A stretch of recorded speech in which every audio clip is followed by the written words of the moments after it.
Alrighty, welcome back everyone. We just talked about the kind of segmentation of the sport and how I tend to believe it's going to continue into these conferences even a little bit, and it'll be very interesting to watch that unfold. But let's get into an SEC breakdown, give you quick thoughts on every team before we get into our predictions in the next segment, and there's a ton to break down. So let's go ahead and jump in here. One of the big time questions here is what happens with Alabama? No Nick Saban anymore. It could be no problem. We'll figure out what Kalen DeBoer has going into this year in Tuscaloosa. Obviously, a ton of pressure on him. There's no two ways about that. Whoever took that job was going to have a ton of pressure on them, and he's done a great job thus far. But it's about time to lace him up and really prove your point. So it'll be really interesting to watch that unfold. I think Jalen Milroe is probably the most important player in this conference because if he fits this offense, if he can make those NFL level throws that we've talked about pretty much ad nauseum on here, if he can make those throws, then this is going to be a championship level team. There's no two ways about it. The back end defense and really the defense as a whole is a little bit of a worry. I think there's plenty of ability out there. There's no question about that. But I definitely think if they can't get to the quarterback with guys like Keon Keeley and Qua Rassaw, I think they're really going to have some trouble this year. So it could cost them a trip to the playoff if they're not careful. But Arkansas is another really interesting team. This is the team that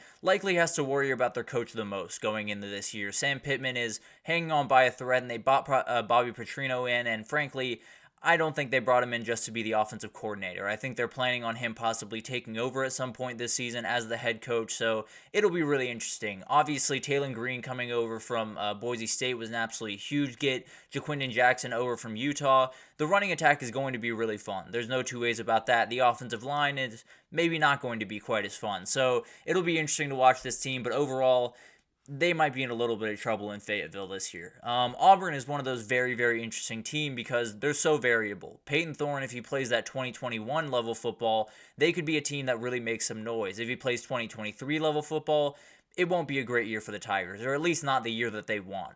It does help that they have one of, if not the best running back in the conference in Jarquez Hunter, an absolute beast and someone that can just outright carry an offense. And then you have Cam Coleman on the outside, the just ridiculous freshman wide receiver that I expect to be an absolute beast, and he's someone that can absolutely make noise against some of the bigger teams that you're going to play, and sometimes you just need that difference maker in those big games against Georgia and Bama late in the season. So that'll be awesome to watch. Florida is obviously a team that is another team that has to worry about their head coach. There is definitely a lot of things around Billy Napier that is going to be a little bit worrisome going into this year. They do not have an easy schedule by any means, probably the hardest that I've ever seen, if I'm being totally honest with you. The roster is still really good. There's a ton of talent out there. They have so many guys that can make some plays. Graham Mertz is in full control of this offense and can definitely run it at an elite level. Eugene Wilson is one of the best wide receivers in the conference, and ditto for Montrell Johnson on the ground. So they absolutely have dudes, and I think it might just come down to those,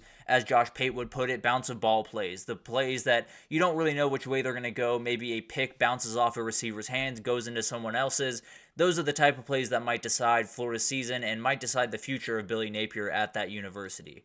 Georgia is obviously the team coming into this with the most, right? They are the team that everyone's watching, trying to capture their third national title in 4 years. It would be insane if they were able to pull that off, but Carson Beck is about as steady as they come. In my opinion, he's the most talented quarterback that Kirby Smart has had during his time, and I think Kirby Smart said the O-line and the wide receivers are as good as they've ever had it. So you can imagine the offense is going to be pretty incredible this year. The defense is going to be disruptive, led by Michael Williams. There are some worries on the back end of that defense and on the interior of that defensive line, but when you have someone like CJ Allen in the middle of that defense and then Malachi Starks in the back end, there are a lot of things that can go wrong, and you still have a very, very good defense there. So not super worried about that. I definitely think it could be an issue, but as of right now, I don't have much reason to worry about Georgia in that respect.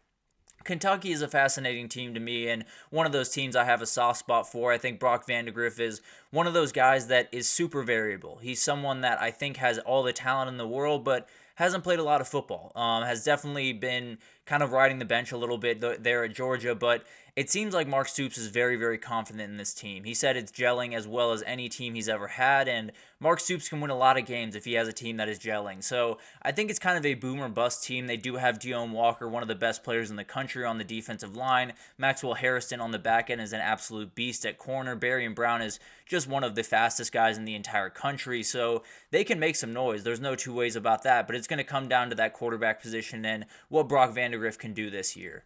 LSU is always a very interesting team, coming off a year where they lost a Heisman Trophy winner, 2 first-round picks at wide receiver. You would expect them to not have a great offense.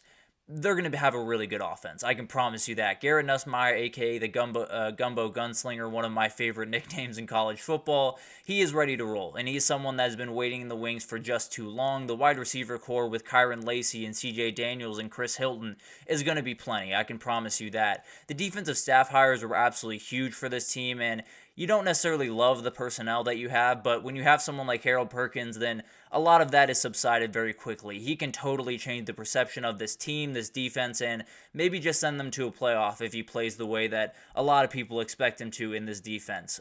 Mississippi State is one of those teams that's just going under a lot of change this year. Jeff Lebby getting his start at the head coaching position. Blake Shapen coming over from Baylor to be their starting quarterback. There's a lot of questions here. I do think it's going to be a really fun offense. They're going to move really fast, make it hard for defenses to get set.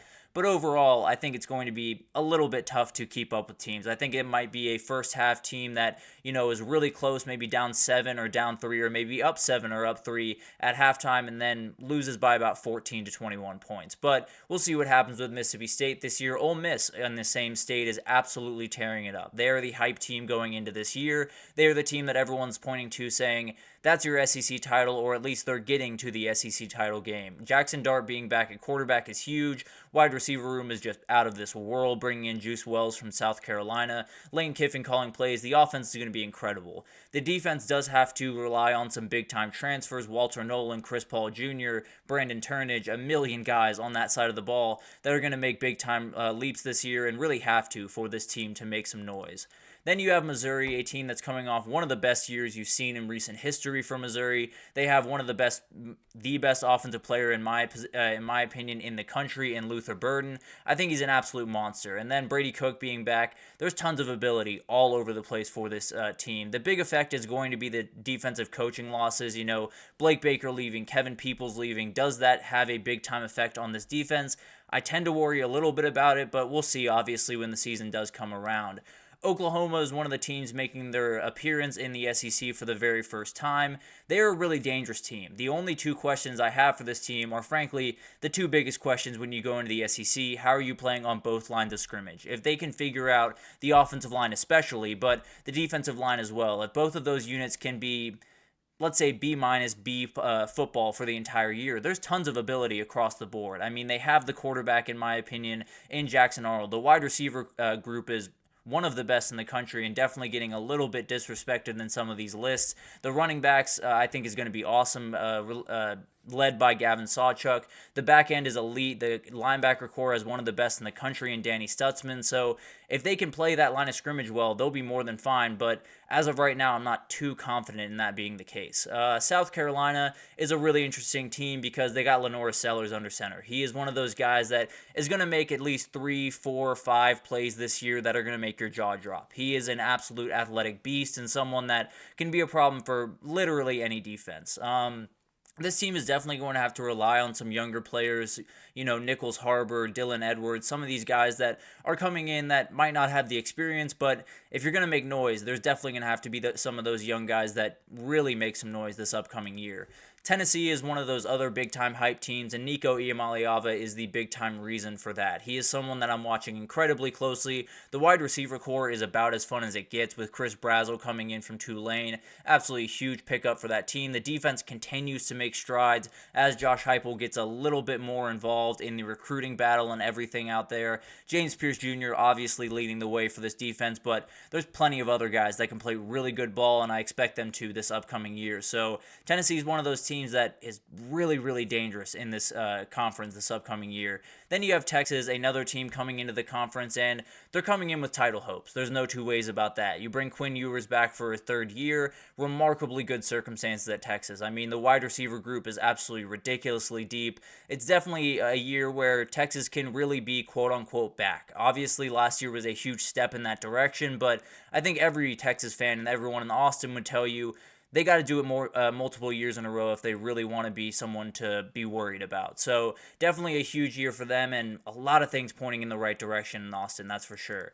Texas A&M is another team that I'm watching very closely, another kind of boom or bust team, because Connor Wegman is a guy that can totally light the world on fire or could get injured, and it could be kind of a tough year. Obviously not going to predict injuries by any means, but this is a really talented team, and I think Mike Elko, even though it's in his first year in the SEC as a head coach, the defense is going to be a really solid group. If Connor Wegman can hit all the right buttons, then this team is really dangerous. And then you have Vandy. I think they're going to be a fun team to watch at the very least. Diego Pavia coming over from New Mexico State is a really fun addition and was able to go into Auburn and beat them a year ago. So maybe that gives you a little bit of hope as a Vandy fan. Overall, I've talked about this before.